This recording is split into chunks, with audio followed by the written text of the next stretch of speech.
สัพพสัตตานังพุทโธเศโธติโลกัสสมิงสัพพสัตตานังพุทโธเศโธติโลกัสสมิงสัพพสัตตานังขอความนอบน้อมแด่องค์สมเด็จพระสัมมาสัมพุทธเจ้าขอน้อมอภิวาทพระสัทธรรมเจ้าขอน้อมนมัสการพระอริยสงฆ์เจ้าขอถวายความเคารพ ท่านเจ้าคณะพระสังฆาธิการท่านครูบาอาจารย์พระสงฆ์องค์สังฆอริยสงฆ์เจ้าขอถวายความเคารพเจริญสุขเจริญพรเจริญธรรมสวัสดีญาติโยมพุทธศาสนิกชนนักศีลนักบุญทั้งหลายทุกผู้ทุกคน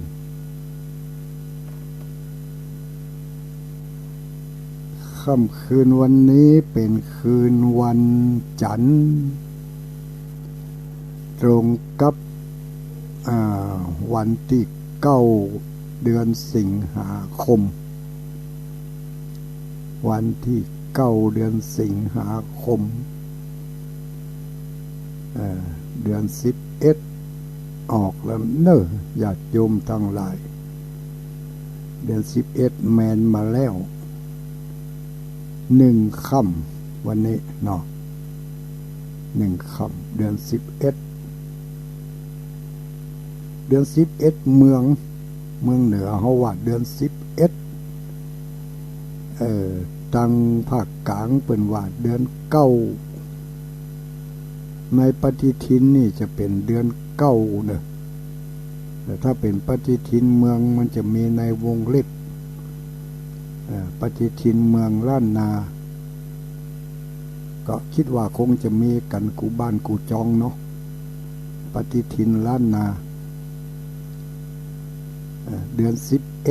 11ออกมาละ1 ค่ำวันนี้แต่ว่าเดือน10ดับไป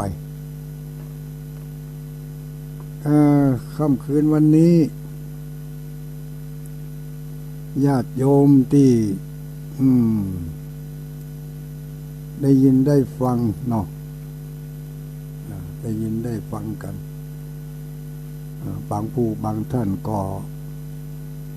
กำลังกินข้าวน้ำข้าวแรงบางพ่องก็กำลังทำกับข้าวถ้าทำกับข้าวป่านนี้ก็แสดงว่าเลิกงานมาค่ำนักแกเนาะเลิกงานมาค่ำมืดนักแกมาถึงประเดี๋ยวนี้ปอดเท่ามันกี่โมงแล้วประเดี๋ยวนี้เนาะ8 โมง8 โมงหรือ20 นาฬิกา20 นาฬิกา8 โมงเมื่อคืนวันนี้ที่ท่านทั้งหลายได้ยินได้ฟังอยู่ในเวลานี้ได้รับความเอื้อเฟื้อจากสถานีวิทยุท้องถิ่นในอำเภอเวียงปะเป้าวังเหนือเมืองพานพะเยาเจียงไฮ้แม่สวยอันนี้ก็ความเอื้อเฟื้อแผ่กระจายไปโดยทีมงานของคุณโยมดารุนี่แล้วก็ยังมีตั้งใจประการแถมตั้งลำปูนแถมหลายที่เนอะที่เครือข่ายของคุณโยมดารุณีได้กระจายไปนำเอาสื่อสารธรรมะเพื่อนคนรับเด็กไปบอกไปกล่าวไปเอิ้นไปใจมายื้อเป็นเพื่อนเป็นกู้เป็นกิมกัน ในเวลามาค่ำมาคืนจะรับก็ยังบ่รับเตื้อไอ้น่ะเนาะยังบ่ใครรับเตื้อจะอย่างจะฟังรายการอื่นๆก็มีอยู่นักรายการเพลงก็ฟังมานักแล้วรายการละครรายการอย่างต่างๆฟังมาก็นักก็หลายสิ่งที่เรารับเข้าไปเป็นอาหารตั้งหูอาหารตั้งหูของเรานี่พยายามให้มันเกิดความสบายให้มันไปสะสมอยู่ในจิตใจของเราในความทรงจำนี่เนาะในความทรงจำถ้ามันจำแต่เรื่องดีๆจำเอาแต่เรื่องที่ทำให้ม่วนอกม่วนใจฟังไปแล้วม่วนอกม่วนใจหรือบางทีก็บางตนบางองค์เวลาเขาฟังไปแล้วนี่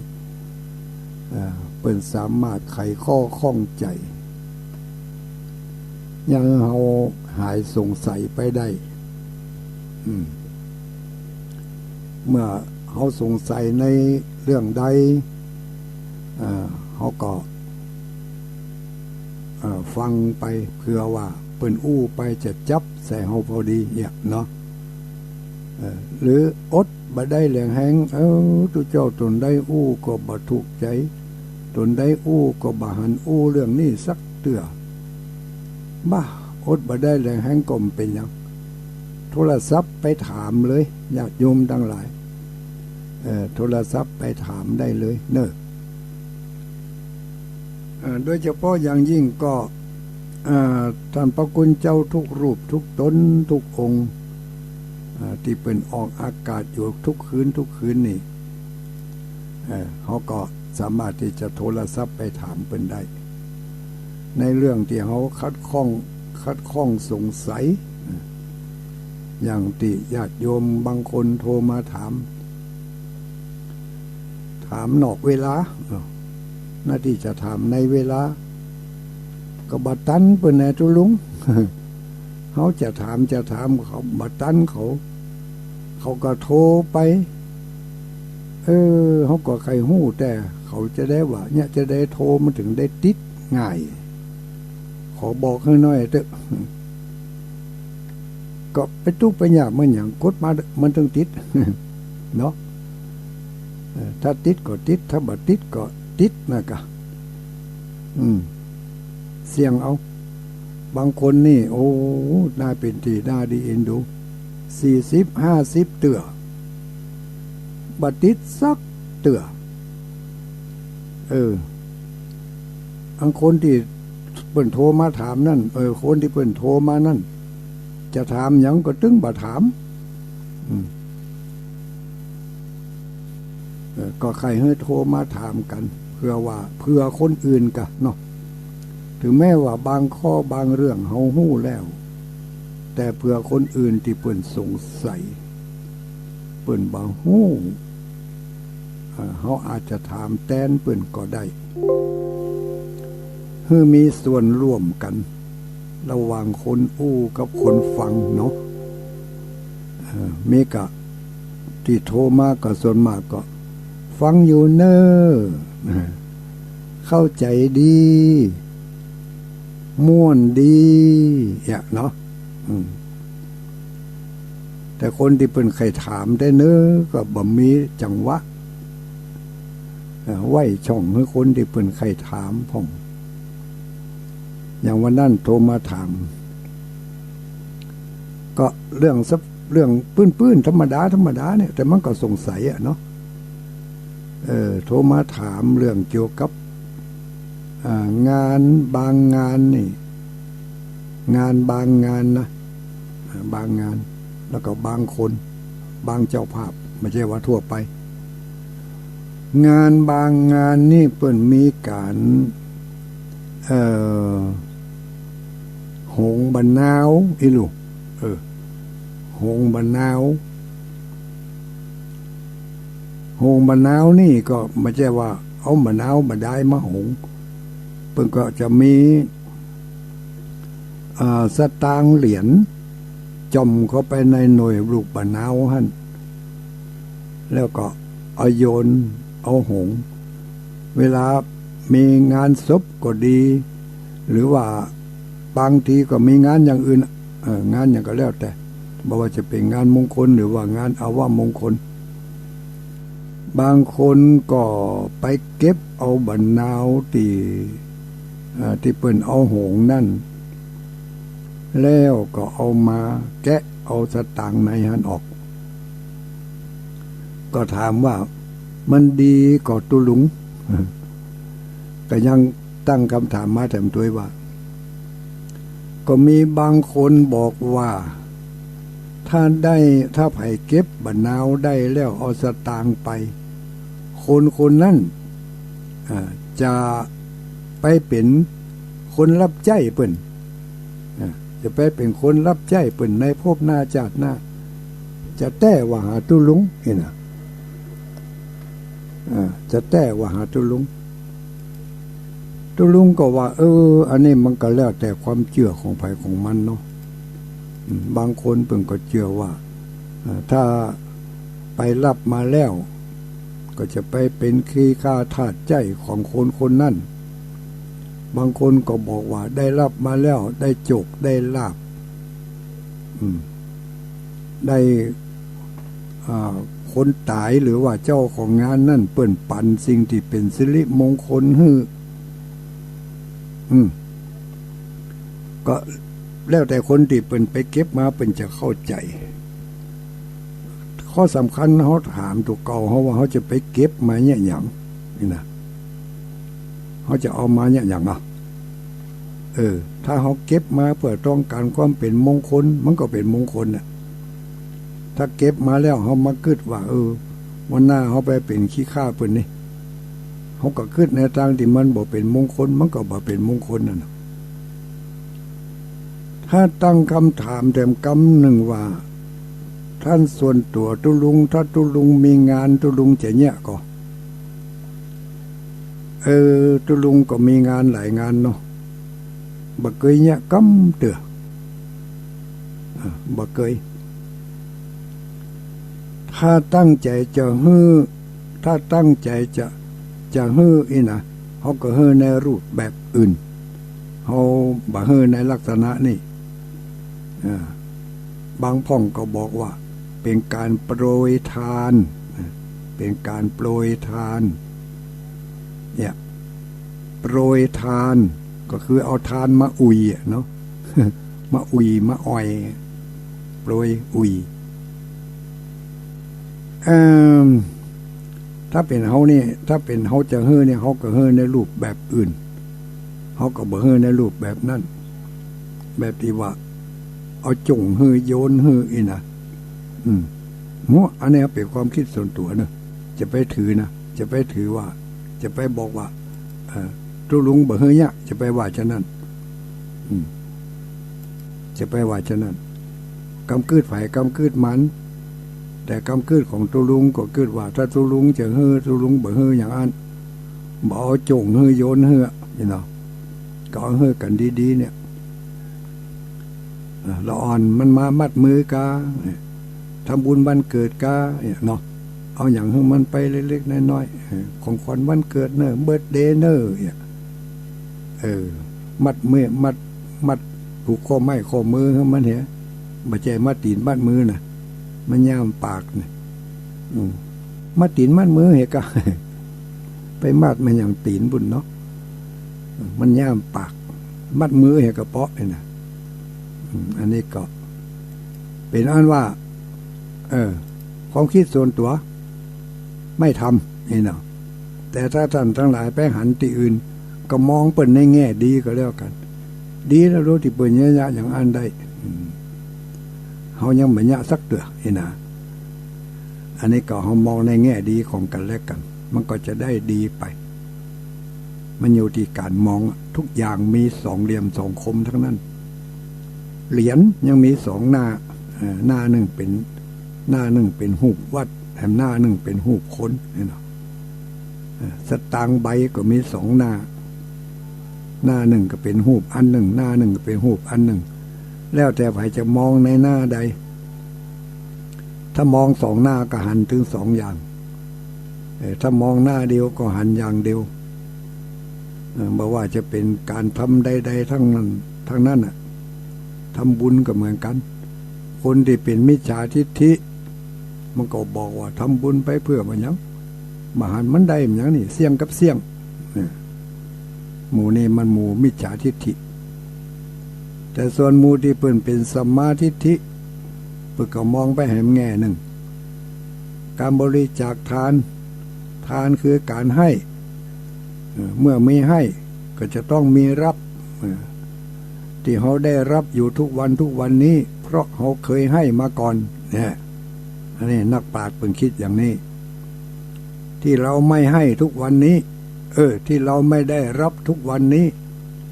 หรือว่าเรารับไม่เต็มที่นะเขารับไม่เต็มที่วันนี้น่าจะได้สัก100นะ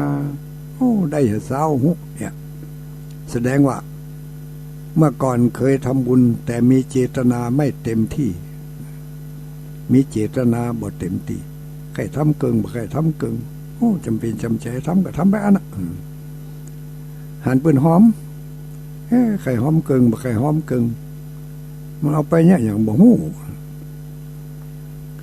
ก็ถ้าขึ้นอย่างนี้ก็เรียกว่าเจตนามันบ่เต็มร้อยเนาะในเมื่อเจตนาในการฮื้อบ่เต็มร้อยวันหน้าวันตาเวลาที่เขาจะได้ฮับเขาก็ได้ฮับบ่เต็มร้อยเขาก็ได้ฮับบ่เต็มร้อยอันนี้ก็นักปราชญ์ก็คิดอย่างนี้แต่คนพาลก็คิดไปถึงอย่างหนึ่งการฮื้อมีกับเสี่ยงกับเสี่ยงก็มหันมันได้อย่างนั่นเพราะขอเอาตานอกพอหันแต่เฉพาะปัจจุบันไม่มีอดีตไม่มีอนาคตหมู่นี้นี่เสี่ยงเนอะเสี่ยงที่ว่าทำบุญบ่ได้บุญมันก็จะเสี่ยงไปตั้งทำดีบ่ได้ดีนี่ในเมื่อทำดีบ่ได้ดีนรกก็ไม่มีสวรรค์ก็ไม่มีชาตินี้ก็ไม่มีชาติหน้าก็ไม่มี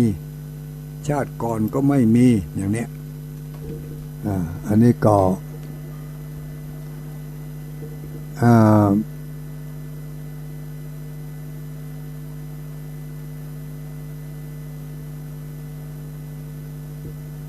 ครับก็ขอรายงานตัวเนี่ยสถานีเสียงดังวีของเปิ้นก็คงตัวมหุ่นเนอ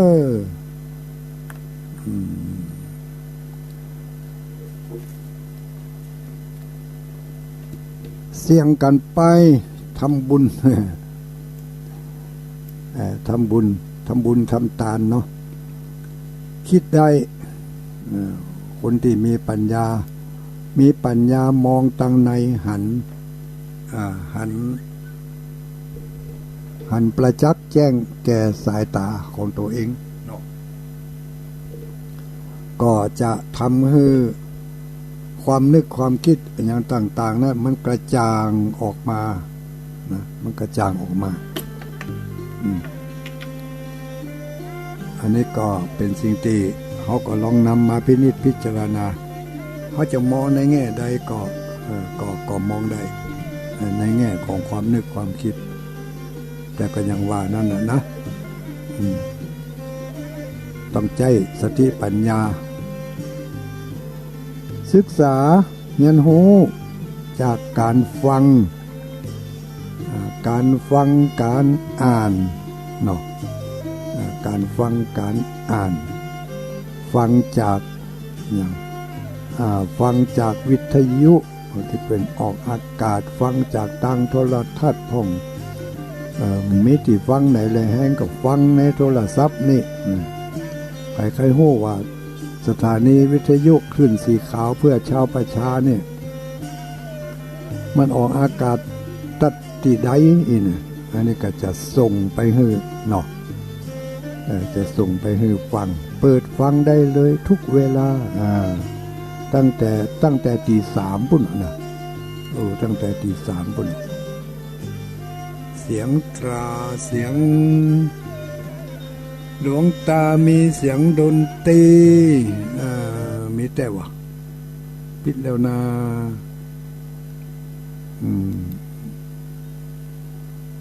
ปิดแล้วปิดไปเลยขออนุโมทนาเน้อแจ้งข่าวมาให้ได้รับทราบจิตเป็นจะได้พ้องถ้ามันเสียงดนตรีมันรบกวนในแห้งก็ดีเสียงยังก็ดีแจ้งมากำเน้อตอนนี้เขาปิดไปแล้วตั้งใจหายว่าได้เสียงชัดเจนดีก่อนเนี่ยตั้งเมืองฝางบอกว่าเสียงดนตรีเข้ามาแทรกตั้งคลื่นสีขาวแจ้งมาว่ามีเสียงจี้จี้จอดจอดตอนนี้เป็นไงหายแล้วหายแล้วปิดแล้วดนตรีหายแล้วดนตรีหายแล้วยังเสียงจี้จี้เสียงจี้จี้ว่าอะไรครับหายหรือยังเสียงจี๊ดจี๊ดว่าได้คงจะเป็นแต่ไม่แต่แจ็คมันไม่ได้ขยับขยื่นมันเป็นเวลาหลายมื้อหลายวันมันก็จะขี้ฝุ่นเขาติดหุ่มหูเนาะญาติโยมเป็นอย่างที่เป็นว่านะก็มีดเนาะขี้เมียงเกิดกับเล็กขี้เมียงมีดคมอยู่ในฟักถ้าไม่ได้ใจก็เป็นขี้เมียงสายแจ๊กสายไม้ถ้ามันขำอยู่หันมือเหมือนบ่ได้ขยับขยื่นมันก็อาจจะเป็นขี้เมียงอาจจะติดมันว่าได้ไปส่งเสียงมามันจะฟังได้ดีแล้วขอบคุณอนุโมทนาจะไปส่งเสียงมานะฟังบ่ได้นะเสียงนี่เสียงมันจะฟังได้ถ้าเปิดเสียงก็กวนกันเนาะส่งข้อความมาส่งข้อความมาเสียงมีอยู่อันนี้คงจะเป็นเสียงเครื่องเสียงดังหึงนี่เป็นเสียงเครื่องเนอะเสียงมิกเนอะฟังกันไปเนาะมันอาจจะปิ้งพ่องบ่ปิ้งพ่องบางครั้งก็นิ่งแต่ถ้ามันรบกวนหูเลยแห้งก็รำคาญเหมือนกันนะแทนที่มันจะได้เสียงปิ้งมันก็ปิ้งสักคำนะแทนที่จะม่วนอกม่วนใจก็มันรำคาญกับเสียงหึงเนี่ยนี่เสียงหึงเฮงเนี่ย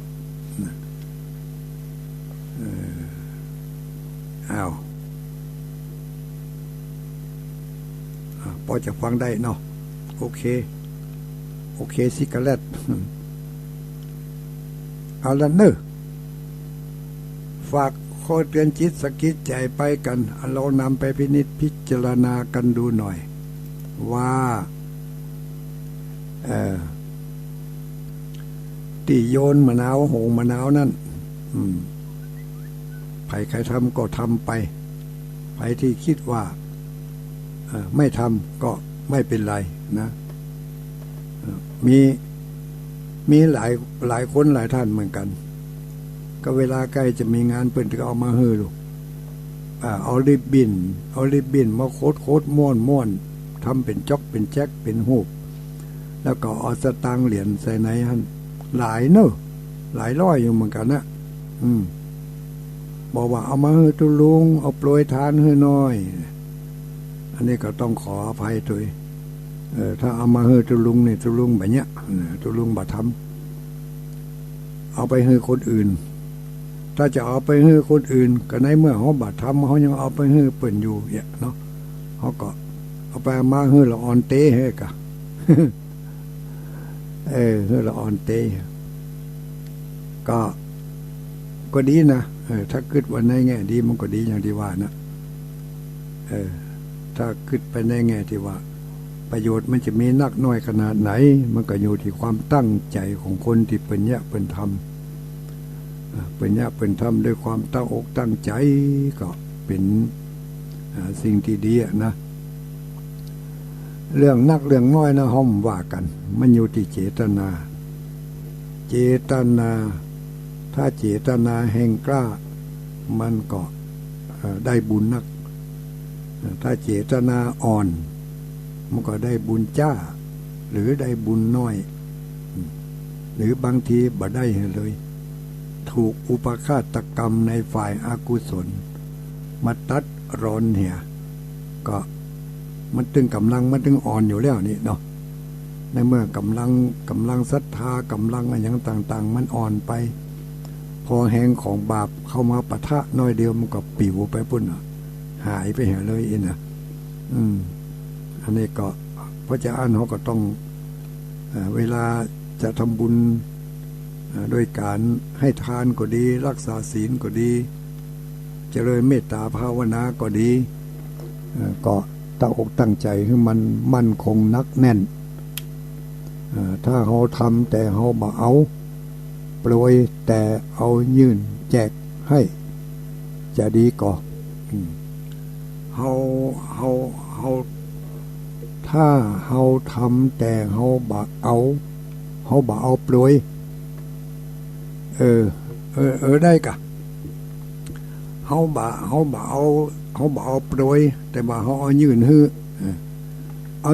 อเนี่ยเขาจะหันนัยตาหันดวงตาของคนที่เป็นฮับนั่นเป็นจะมีความซึ้งในความกรุณาความเอ็นดูสงสารของเขาบอกว่าคนนั้นจะเป็นเด็กเป็นผู้เฒ่าผู้แก่หรือเป็นผู้ที่อ่อนกว่าแก่กว่าเขาก็ตามถ้าหากว่าเขาฮื้อด้วยจิตด้วยใจด้วยความเต็มอกเต็มใจที่จะฮื้อแล้วเนี่ยเปิ้นก็ฮับด้วยความเต็มอกเต็มใจที่จะฮับก็ฮื้อไปฮื้อแบบสุภาพนะเหมือนกับการฮื้อทานทั่วๆไปมันก็จะมี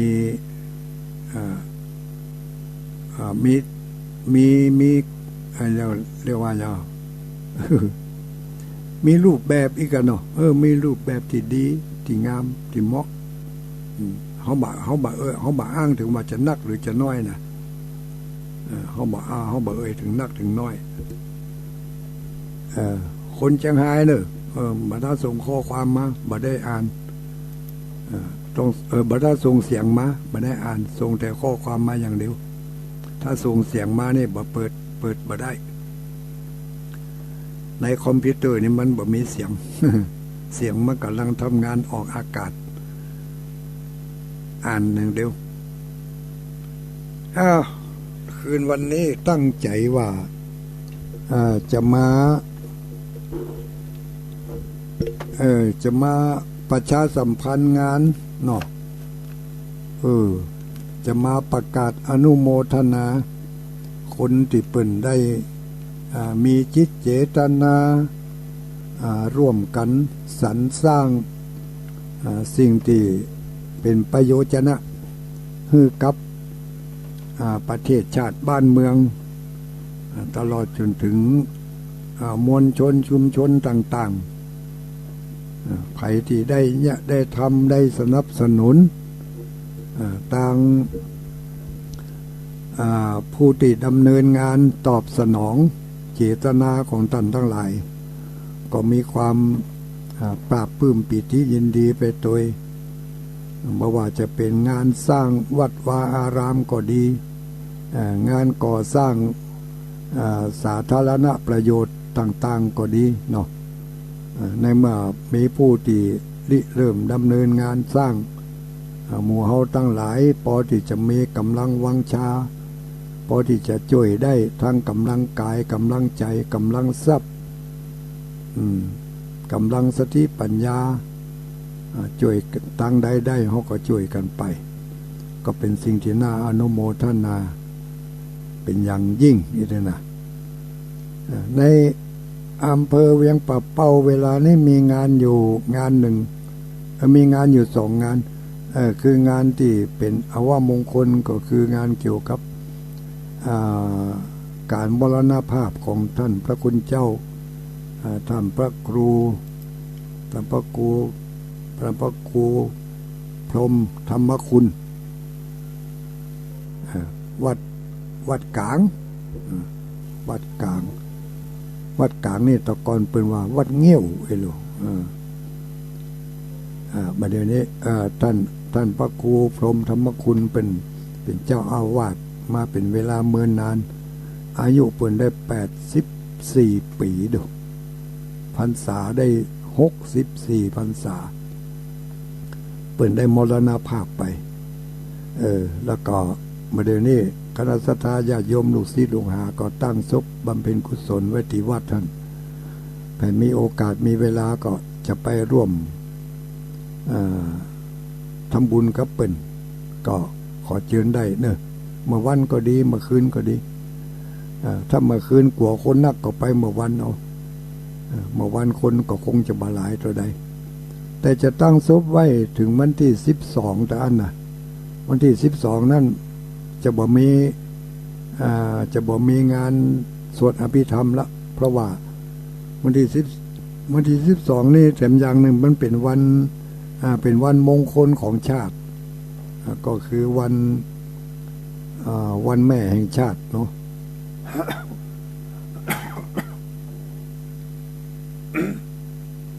สมาเนี่ยวันนั้นเป็นจะปิดศพตัวปิดยุติกันตึกวันที่12เวลาเมื่อไงก็เป็นอันว่าทำบุญปิดศพกันก็เป็นอันเสร็จพิธีในวันที่12แล้วก็ตั้ง อำเภอใกล้ๆเฮานี่อำเภอวังเหนือนี่ก็มีศพท่านเจ้าคณะอำเภอตะกี้ท่านอดีตเจ้าคณะตำบลในเวียงปะเป้าอดีตเจ้าคณะตำบลแล้วก็ในอำเภอวังเหนือเนี่ยอดีตเจ้าคณะอำเภอเพิ่นถึงแก่มรณกรรมก็เป็นสมาชิกเครือข่ายที่เคยฟังตั้งสถานีวิทยุคลื่นสีขาวนี่เหมือนกันบัดนี้ก็ญาติโยมที่ฟังคลื่นสีขาวอยู่ก็ขอเชิญไปร่วมทำบุญด้วยกันเนอะวัดบ้านใหม่อำเภอวังเหนือแล้วก็วัดกลางอำเภอเวียงป่าเป้า2 ตีเนาะอันนี้เป็นงานเกี่ยวกับการเป็นการตายเนาะและงานที่เป็นมงคลงานมงคลนี่ก็คืองานสร้างแผงสิ่งที่เป็นสัญลักษณ์เครื่องหมายของบ้านของเมืองก็คือจุดศูนย์รวมใจของคน2 จังหวัดเนาะคน2 จังหวัดที่ใกล้ติดต่อกันนะคือจังหวัดเชียงใหม่จังหวัดเชียงรายมีแดนต่อแดนกันอยู่ที่ดอยนางแก้วหรือว่าดอยผีปั่นน้ำดอยผีปั่นน้ำลูกน้ำสายหนึ่งไหลมาทางเหนือเรียกว่าน้ำแม่ลาวน้ำสายหนึ่งไหลไปทางใต้เรียกว่าน้ำแม่กวงผีปั่นน้ำกันที่หั่นเป็นก็ได้ห้องว่าดอยผีปั่นน้ำแล้วก็เป็นแดนต่อแดนเขตต่อเขตระหว่างเชียงใหม่เชียงรายทีนี้คณะพระสงฆ์องค์สังฆเจ้าในอดีตเปิ่นก็ได้ตั้งกำกึดเอาไว้ว่าอยากจะให้พี่น้องเจ้าบ้านที่เดินผ่านไปผ่านมานั้นให้มีเครื่องหมายสัญลักษณ์ว่าเขาจะเข้าสู่แดนของจังหวัดนั่นแล้วเน้อนี่ล่ะเนาะธรรมดาว่าจะข้ามเขตแดนใดก็มีเจ้าตี้ของแดนนั่นมีพระภูมิเจ้าตี้เนาะจะเชียงใหม่จะไปเชียงรายอย่างเนี้ยพอมาถึงแดนต่อแดนจะเข้าเขตเชียงรายก็ยกมือไหว้ฮะยกมือไหว้เจ้าตี้เจ้าแดนของจังหวัดเชียงรายอีกเนาะถ้าเชียงรายจะไปเชียงใหม่พอถึงแดนต่อแดนก็ยกมือไหว้ฮะอิมัสสมิงอย่างอิมัสสมิงอรัญเยเทวตาวัสสันตาสุขิตาหุตุอีกเนาะ ทักทายเทวดารักษาเขตแดนของแดนนั่นแดนนี่คนตะกอนไปยะอันลูก็เคารพเคารพเจ้าที่เจ้าต่างก็ครูบาอาจารย์เปิดก็เลยในเมื่อเคารพบดายมันมีอะไรอย่างเป็นสัญลักษณ์เป็นเครื่องหมายก็เลยเอาพระพุทธรูปไปตั้งไว้เป็นสัญลักษณ์เป็นเครื่องหมายบอกว่าถ้าจะเข้าแดนมาเนี่ยก็ไหว้สาพระพุทธเจ้าเหรอเหมือนกับว่าพระพุทธเจ้าได้ประทับอยู่ที่ระหว่างแดนต่อแดนนั่นเนี่ยก็ผ่านไปผ่านมาก็จะได้ยกมือไหว้ก็เป็นเวลาหลายมื้อหลายปี40 กว่าปีที่ผ่านมาเพิ่นได้สร้างเอาไว้พระสงฆ์สังฆเจ้าศรัทธาญาติโยมก็ไปเคารพสักการะบูชาทุกปีถึงวันเข้าพรรษามาก็ไปสักการะบูชามาปีนี้ทางคณะพระสงฆ์สังฆเจ้าพร้อมกับศรัทธาญาติโยมพร้อมกับเจ้าหน้าที่กรมอุทยานก็หันว่าศาลาหลังนั่นมันเป็นศาลาที่เก่าแก่นักแก่ถ้าขืนไปใช้บริการตลอดไปมันอาจจะล่มผุพังมาเกิดอันตรายได้ก็จึงอยากจะขยับขยายให้มันดีมันงามขึ้นให้มันคงทนถาวรยิ่งขึ้นก็จึงได้ตกลงปลงใจกันถึงสองเบื้องเฟื่องฝ่ายทั้งภายในและภายนอกภายในก็มีพระสงฆ์องค์สังฆเจ้าภายนอกก็มีเจ้าหน้าที่ของบ้านเมืองตั้งแต่ท่านนายอำเภอเจ้าหน้าที่กรมอุทยานเจ้าหน้าที่ป่าไม้เจ้าหน้าที่บ้านเมืองก็มีปกำนันผู้ใหญ่บ้านแล้วก็มีพี่น้องเจ้าบ้านหันดีหันชอบสนับสนุนกันเดี๋ยวนี้ก็ได้แปลงได้อย่างกันไปแปลงไปเรื่อยณเวลานี้ได้นิมนต์พระพุทธรูปไปประดิษฐานตั้งไว้ในศาลานั้นแล้วมุงไปแล้วแล้วก็กำลังปูกระเบื้องที่จะให้ศรัทธาญาติโยมไปนั่งไปแจ้บริการเวลาไปทำบุญทำทานเวลาเหตุการณ์บ้านเมืองมันเข้าสู่ภาวะที่สงบเขาก็จะได้นัดกันไปทำบุญทำทานไปกันนักหลายแต่ตอนนี้ไปกันบ่หลายห้ามไปนักวันหนึ่งก็ไปสัก5 คน10 คนก็ได้อยู่ไปยื้อไปใจไปพอไปก้อยไปก็จะได้ไปขนหินขนทรายด้วยพ่องขนบดินกีด้วยพ่องขนอันยังที่เปิ้นบริจาคเอาเปิ้นเอาไปวางไว้ทั้งลุ่มหั่นน่ะรถมันขึ้นไปบ่ได้เพื่อก็เอาลงรถละไว้ลุ่มหั่นพี่น้องชาวบ้านเฮาก็ป้ากันขนกันขึ้นไปอย่างวันนี้อย่างตะวาเนาะตะวามันซื้อนี่ผ่านมาเนี่ยหลายมื้อหลายวันเนี่ยถึงวันบางวันก็มีดินกีไปกองอยู่ปื้นหั่นอยู่ที่ลุ่มดอยหั่นปุ่นจะเป็นลำรถ10 ล้อพุ่นน่ะไผหันก็เก็บขึ้นช่วยกันเอาขึ้นเมื่อเดี๋ยวนี้ดินกีหมดเรื่องยังทรายตะวานี่ทรายกล่องหัน2 ลำรถได้ยินข่าวว่าวันนี้ทรายเสียงหมดแล้วเปิ่นขนกันขึ้นไปหมดแล้วอันเนี้ยก็เนี่ยออกบาออกแห้งกันไปเนี่ยมาแจกกับเจ้าบ้านพระภิกษุสงฆ์องค์สามเณรว่างจากการงานตั้งวัดตั้งวาก็ปากันไปยื้อไปพอไปก้อย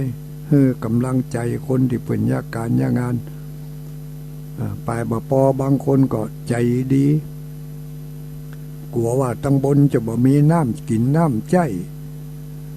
เอาต่อน้ำไปบริจาคถือว่าวันซื้อนี่เอาต่อไปบริจาค30 บัง30 ท่อนตั้ง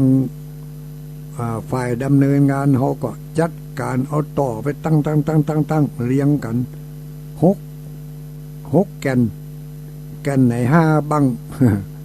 6 แกน6 แถว3 แถวเนาะ2 แถว2 3 6 2 แถว แถวไหน3 แกน3 บังแถวไหน3 ต้นต้นไหน6 บังต้นไหน5 บังคือเอาเห็นแล้วรับตานึกเอาเด้อเอาไปตั้งไว้ให้นะเอาไปตั้งเรียงกันนั่นน่ะ6 บังกับ6 ถังนะเนาะแต่ละบังเอาไปตั้งต่อกันแถม5 ต้น5 ต้น5 4 2 เมตรต้นหนึ่งก็2 เมตรสูงมันกว้างมันก็1 เมตรแล้วก็จะเอาปูนก็ฉาบตั้งในเอาเป็นที่เก็บน้ำอีกเพราะว่าปีแล้วนี่มีผู้สนับสนุนช่วยแปลงห้องน้ำ2 ตีหนึ่ง4 ห้องแถมตีหนึ่ง8 ห้องก็ยังมีผู้บริจาคเพิ่มเติมมาแถม2 ห้องหมู่ห้องจะเอาไปแปลงที่ใดถ้าจะแปลงนักกว่านั้นเดี๋ยวไปล่ำเขตเปิ่นทะเมาะล่ำเขตอุทยานเพราะเปิ่นปั่นตีเท่าน้อยเดียวถ้าไปล่ำไปเดี๋ยวเปิ่นจะเขตุบเสียดายก็เลยปัจจัยก็ยังมีอยู่ ยังไม่ได้เอาไปแปลงอย่างเตื้อเปิ่นบอกว่าใครเอามาแปลงตั้งลุ่มไปแต่เนื้อไปพอตีแล้วมันแปลงบ่ได้แปลงตั้งลุ่มแล้วมันแปลงตึงบ่ได้ถ้าแปลงวันนี้นี่ในออกภาษาบัดตันโป้นได้มันตึงหายแซบมันจะโยดไปเพราะแต่ฟังมันจะโยดมันแปลงตึมได้ในเมื่อแปลงมาได้ก็เก็บไว้หั่นก่อนอาจจะเอามาแปลงเกี่ยวกับน้ำเนาะก็คงจะเข้ากันดีอยู่น้ำนี่ก็จะต้องเอาไปแจ้กับห้องน้ำนั่นนะแจ้น้ำดื่มมันแจ้บ่ได้จะเอามาเป็นน้ำดื่มนะมันแจ้ไม่ได้เอาเป็นน้ำแจ้น้ำล้างน้ำสวยนี่ได้อยู่ที่บนดอยหั่นนะน้ำดื่มนี่เอาใส่ขวดลูกทั้งลุ่มขึ้นไปสมัยนี้นี่คงจะมีน้อยที่จะไปกินน้ำในถังทั้งบนนอกจากสิ่งสาราสัตว์มันจะกินน้ำเศษน้ำเหลือที่มันตกเอาไว้ให้นกให้หนูให้แมงให้ในอย่างกินก็ได้บุญไปเนาะโดยเฉพาะอย่างยิ่งน้ำในห้องน้ำเนี่ย8 ห้องนี่10 8 4 12เนาะ12 ห้องนี่เขาถ้าเข้าพร้อมกันหมดให้น้ำพอใจเนอะแต่บัดเดี๋ยวนี้ถังน้ำวันนั้นปกำนันเปิ้นไปประชุมที่จังหวัดต่างจังหวัดเปิ้นก็ฮือมาถังน้ำมาแถมแกนหนึ่งเป็นถังน้ำพลาสติก1,500 ลิตร1,500 ลิตรของเขาที่เจ้าภาพแปลงห้องน้ำ8 ห้องนั่นได้ถังน้ำแฮมแกนหนึ่งก็เป็นอยู่10,000เป็นกาถังน้ำแกนนั่นบรรจุ5,000 ลิตร5,000 ลิตรแต่ว่าลิ้นมันบ่มีเตือมาอันมาเดี๋ยวนี้แปลงลิ้นอย่างไว้แล้วฝนตกมากับน้ำมาเดี๋ยวนี้น้ำพอใจสำหรับการก่อการแปลงทำงานในหันแต่ว่าวันซื้อนี่ได้รับความเมตตาอนุเคราะห์จากอบต.เจ้าหน้าที่อบต.องค์การบริหารส่วนตำบลเมจดีเขต2ได้ลากน้ำขึ้นไปเอาไปถอกเอาไปใส่ไว้ในถังหันเต็มอันนี้ก็เนี่ยความร่วมมือกันหลายเบื้องเฟื่องฝ่ายก็เป็นจิตอนุโมทนากับหมู่เฮาทั้งหลายเนาะได้ช่วยกันคนละไม้คนละมือกันอันนี้ก็เป็นสิ่งที่น่าอนุโมทนาพร้อมกันนั่นเนอะบางคนไปช่วยคนหินคนทรายยังบ่พอยังได้ช่วยให้ช่วยหอมสตุปปัจจัยเป็นเงินเป็นทองแถมก็มีกันนักกันหลายอยู่อันนี้เดี๋ยวจะขออ่านรายชื่อเปิ่นเนาะ อันนี้เป็นใส่ซองจดหมายมาให้อ่านยากหน่อยเนอะมีไผ่พ่องนี่เอาละต่อไปนี่เป็นรายชื่อผู้ที่เป็นบริจาคในญาติโยมทั้งหลายเนอะที่ฝากท่านพระครูปริยัติรัตนโชติมามีอยู่หลายคนด้วยกันเนอะแต่เจ้านี่ป่ออินตาแม่บัวป่ออินตาแม่บัวตาลชาวน้อยบ้านกู่ทองตำบลเมจดี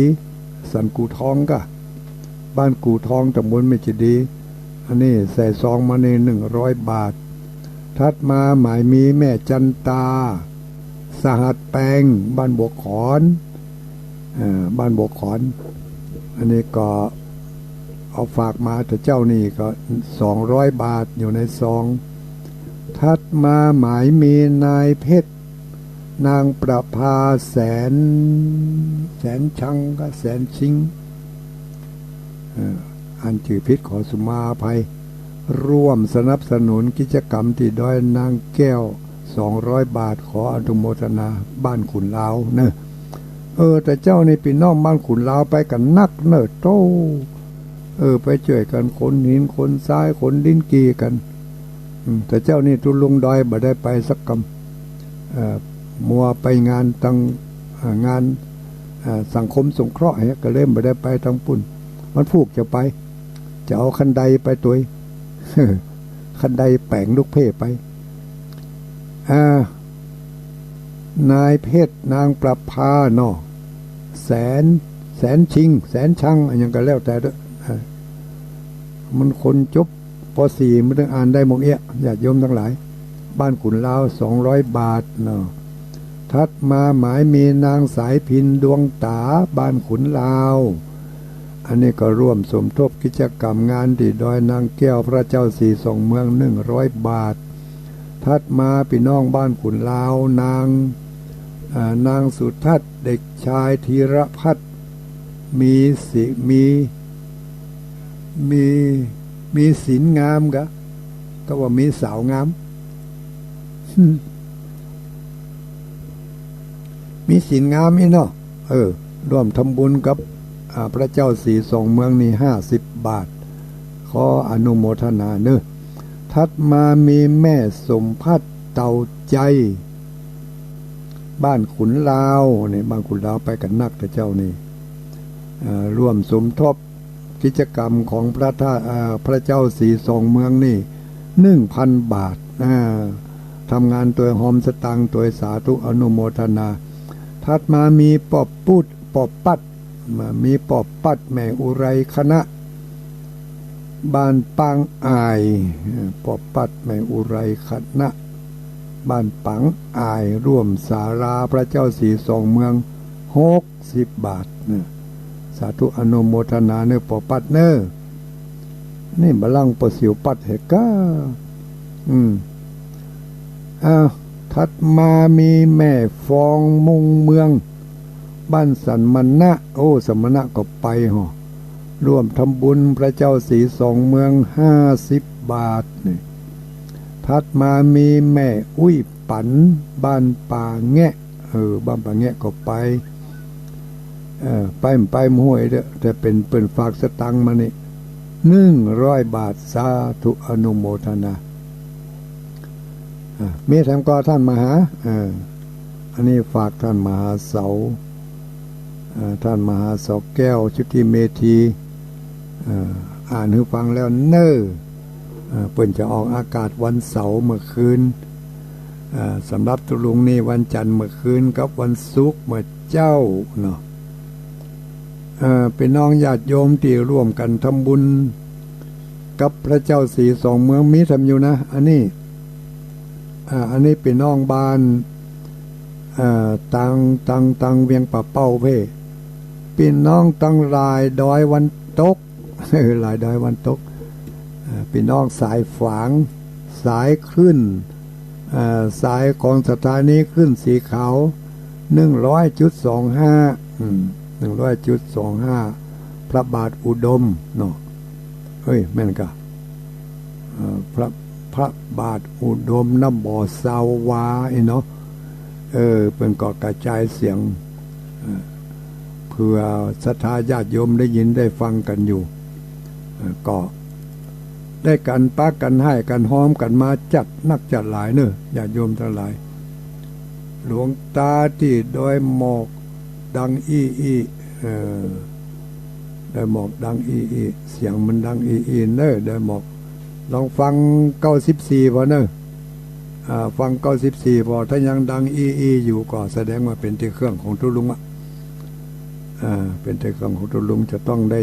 เอาน้ำหดล้างมันสักวันก่อนวางนี่อึ่งมันบ่ห้องนะมันก็เลยมีเสียงอีเข้ามาเสียงจีหินแมงจอนกะ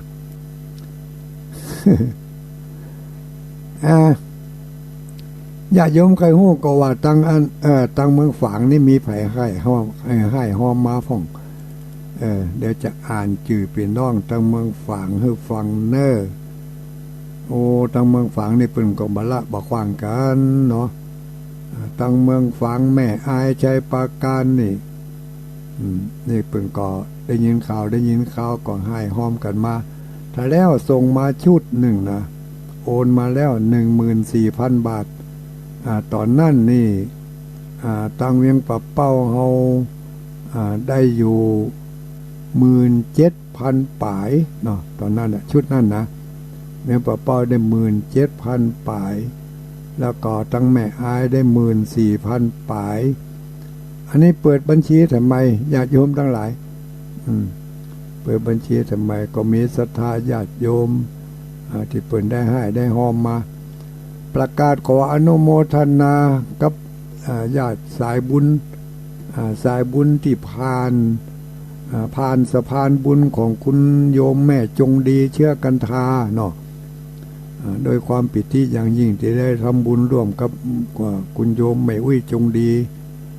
เชื่อกันทานี่ก็มีแผลพ่องตอนนี้มีคุณแม่จันนาใจเนาะ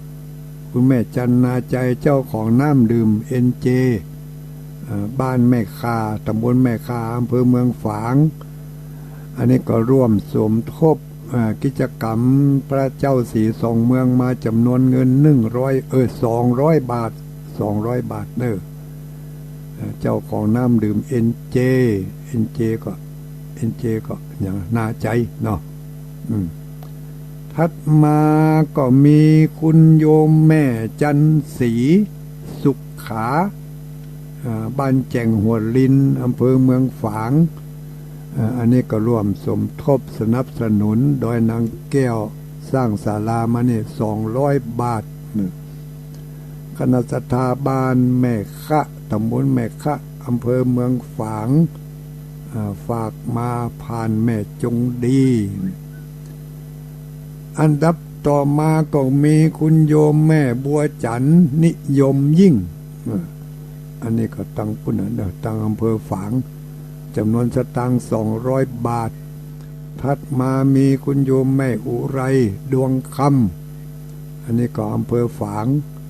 จำนวน200 บาทถัดมาคุณโยมยายสุ่มศรีลังกาพินอันนี้100 บาทถัดมามีคุณโยมแม่เสาเรือนยาตั้งเมืองฝางปุ่น100 บาทถัดมาคุณโยมแม่จันแก้วรักอันนี้ก็ฝากแม่จงรักฝากแม่จงดี100 บาทถัดมาแถมก็มีแม่เสาเนือนมา